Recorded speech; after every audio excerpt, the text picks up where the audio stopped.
Miren, el 100% en seguridad no existe y lo sabemos todos, ¿vale? El 100% en cualquier sistema no es cierto, no existe. No hay ningún sistema seguro. Técnicamente, a mí no se me puede decir, usted, o se me puede preguntar, evidentemente. Dice, pero yo tengo que contestar, mire, yo no aseguro el 100% de nada.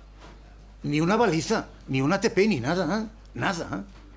Por lo tanto, seguridades de que no sé qué se repitan o se hubieran producido o no se hubieran producido, ¿ah?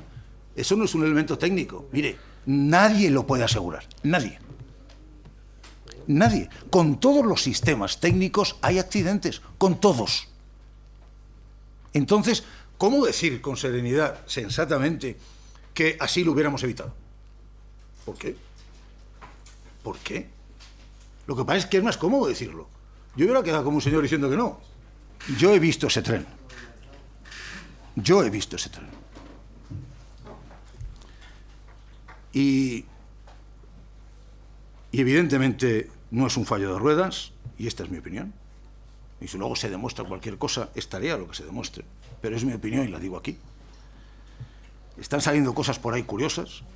No hay un fallo en las balizas, en las balonas o los sistemas de suspensión secundarios. Y para aquel que lo quiera ver, traigo algunas fotos hechas en el lugar del accidente de las balonas intactas.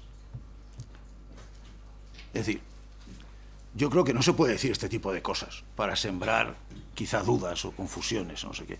Y si hay alguna razón técnica que exponer, expóngase. Dígase cuál es el fallo mecánico y ya está. Si esto, ojalá descubriéramos un fallo mecánico. Fíjese lo que les digo, ojalá. Ojalá descubramos un fallo mecánico. Todo es mejorable. Pero lo que no se puede decir es que no es seguro el anterior. Eso es lo que no se puede decir técnicamente. Y por lo tanto, yo entiendo que la línea 1 de Metro Valencia es segura. Entiendo que no hay ningún sistema que hubiera evitado el accidente al 100%. Por lo tanto, curvas, no sé qué, historias, ¿tal? Es decir, esto es así. Esto es así.